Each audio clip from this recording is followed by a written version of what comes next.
ces paysages majestueux ont été façonnés par l'homme. Le territoire d'Écosse et des Cévennes est inscrit depuis 2011 au patrimoine mondial de l'UNESCO. À l'occasion du 10e anniversaire de cette labellisation, allons à la rencontre de celles et ceux qui connaissent bien ce territoire, parce qu'ils y vivent, parce qu'ils y travaillent, parce qu'ils en parlent avec passion. Ce podcast est réalisé par la marque de cosmétiques L'Accent, en partenariat avec Midi Libre et l'entente interdépartementale Cosse-et-Cévennes.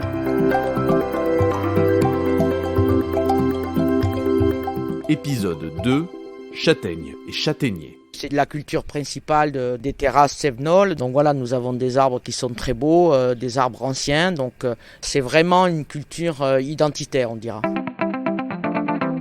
Sa présence en Cévennes remonte au début du Moyen-Âge.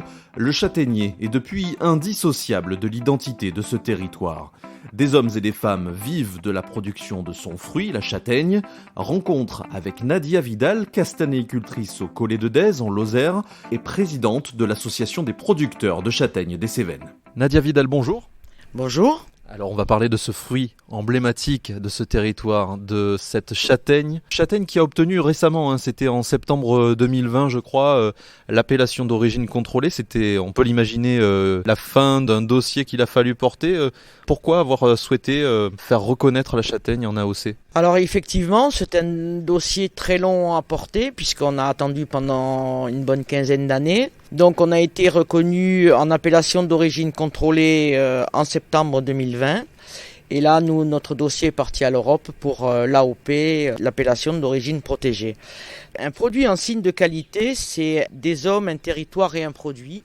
Donc on a voulu sortir cette châtaigne des Cévennes, donc un peu du lot, et faire reconnaître toutes les vertus de ce fruit emblématique de notre territoire. Ça veut dire un cahier des charges à respecter pour les producteurs qui dépendent de cette appellation ? Oui, bien sûr, ça veut dire un cahier des charges, une façon donc de cultiver avec des exigences, pas de produits chimiques. Voilà, une grande partie de nos producteurs adhérents à l'AOC sont labellisés agriculture biologique. Pour l'instant, nous sommes une cinquantaine de producteurs. Ça fait longtemps qu'on cultive la châtaigne sur le territoire des Cévennes ? Oui, bien sûr, c'est la culture principale des terrasses cévenoles, donc on n'a rien inventé, en fait, on a repris derrière des exploitations qui ont été cultivées avec l'âge d'or d'il y a une centaine d'années. Donc voilà, nous avons des arbres qui sont très beaux, des arbres anciens, donc nous renouvelons les vergers aussi, mais c'est vraiment une culture identitaire, on dira. Qu'est-ce qui fait que la châtaigne et le châtaignier s'épanouissent sur cette terre-là ? Il y a des explications ? On sait que le châtaignier, voilà, il a besoin d'eau, il a besoin de chaleur, il a besoin de ce terrain schisteux.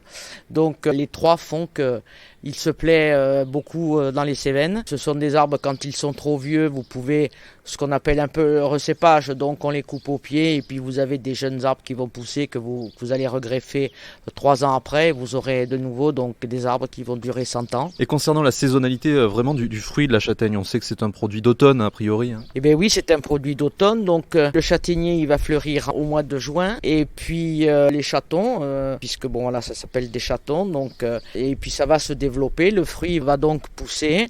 Gros développement après au mois d'août, dès qu'on a le fameux orage du 15 août pour faire grossir un peu le fruit. C'est très important, le châtaignier il a besoin d'eau pour faire grossir un peu les fruits.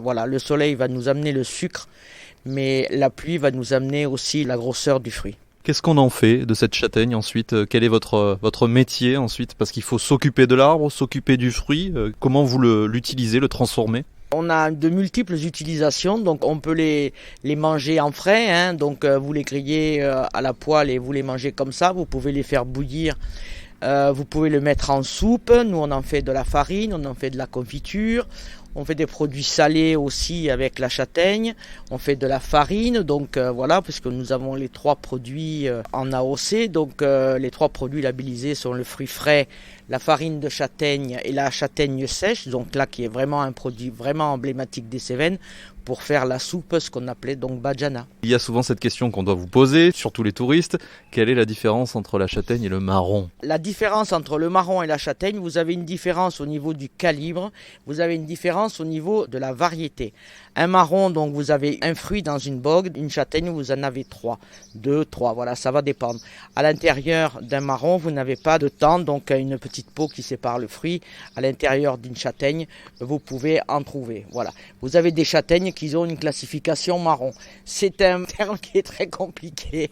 Après, vous avez aussi un terme commercial. Le marron, il doit avoir un tel calibre qu'une châtaigne, c'est plus petit. Voilà. À ne pas confondre aussi avec le marronnier d'Inde, hein, attention à ça. Voilà, à ne pas confondre avec le marronnier d'Inde parce que forcément, c'est un produit qui n'est pas comestible. Quant aux variétés, Nadia Vidal, il y a toute une multitude de variétés de châtaignes, difficile de toutes les citer, mais est-ce qu'il y en a des caractéristiques à ce pays des Cévennes? Labellisés, nous avons une trentaine de variétés. Les plus caractéristiques sont donc la pèlerine, donc la châtaigne emblématique un peu de ces Cévennes. Vous avez la figarette, qui est une châtaigne plutôt destinée donc à faire de la farine. La bouche rouge, la dauphine, voilà, pour les plus connus, Rabairès, à Guyane, voilà. Ce sont les variétés les plus emblématiques de cet AOC. C'est difficile de mener cette activité de nos jours, peut-être de plus en plus difficile. On parle de changement climatique, on parle de maladies parfois sur le châtaignier. Effectivement, d'une part c'est de plus en plus compliqué puisque nous avons de grands épisodes de changement climatique qui font que la sécheresse impacte le châtaignier sur plusieurs années.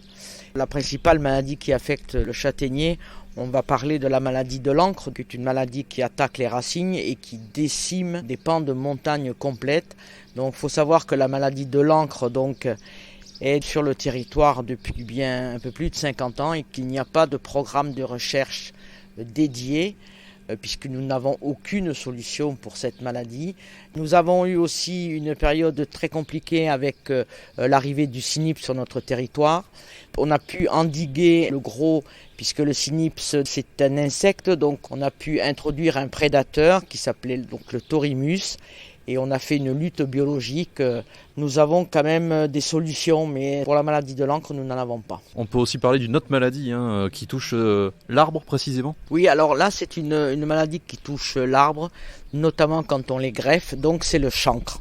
Et pour le chancre, donc, nous avons une solution, mais nous attendons que le ministère de l'Agriculture donc, donne une homologation pour... c'est un organisme vivant, en fait, c'est toujours pareil, c'est de la lutte en bio. Ouais. Différents territoires produisent de la châtaigne et du châtaignier. Les Cévennes ne sont pas seuls en France, il y en a multiples territoires qui le produisent, mais qu'est-ce qui fait peut-être la particularité des Cévennes dans cette production et qui fait que l'AOC est justifiée quelque part? La particularité de la production cévenole, ce sont, je pense, les gens qui s'y sont attachés quand ils sont arrivés dans les Cévennes il y a une quarantaine d'années, qui ont redéveloppé cette production et qui en ont fait en fait ce qu'elle est devenue aujourd'hui. Les Cévenols sont allés travailler à la mine pour beaucoup, donc c'était une production, comme on dit vulgairement, qui ne payait plus. Et donc voilà, le fait d'abandonner un peu leurs exploitations, ils les ont quand même gardées puisque le châtaignier était un arbre, c'est un arbre vraiment séculaire et on en faisait en fait les poutres, des charpentes, du berceau au cercueil, comme on dit. Et donc ces néo-ruraux qui sont arrivés à cette époque-là ont repris les exploitations, donc on fait beaucoup de travail. Et on remis en fait le châtaignier au cœur du territoire. Il y a un renouveau, donc nous avons de jeunes agriculteurs qui s'installent sur les Cévennes et sur chaque exploitation vous avez un atelier châtaigne. Donc cet atelier châtaigne, nous avons des formations pour le greffage, voilà, vous avez des formations pour apprendre à faire de la transformation, des confitures, voilà. Vous avez tout un panel de services qui vont aussi avec le fait de s'installer en châtaigneraie. Est-ce que quand on est castagnicultrice, on est une grande consommatrice de châtaigne? Et sous quelle forme vous la préférez? Moi je l'aime fraîche, bien sûr, comme tous les fruits que vous cueillez. Voilà, une bonne grillade de châtaigne, ça vous fait plaisir. La châtaigne, elle se conserve aussi maintenant donc en bocaux, où là on peut l'agrémenter carrément sucré ou salé, il n'y a pas de souci. Enfin, moi je l'aime sous toutes les formes, bien sûr. Avec de la farine, on fait du pain, des gâteaux ou des crêpes. Donc voilà, on a un fruit à multi-usage. Alors prochain épisode de ce podcast, nous parlerons de la pratique du vélo sur le territoire d'Écosse et Cévennes. Qu'est-ce que ça vous inspire, Nadia Vidal? Le vélo, moi je suis pas une très grande cycliste, je vous le dis tout de suite. Par contre, on a le projet dans les années à venir donc de faire une route de la châtaigne. Donc nos amis cyclistes seront les bienvenus dans les fermes castagnicoles. Merci beaucoup Nadia Vidal. Merci à vous. Et merci à vous d'avoir suivi cet épisode. À très bientôt pour mettre à nouveau l'accent sur l'Écosse et les Cévennes.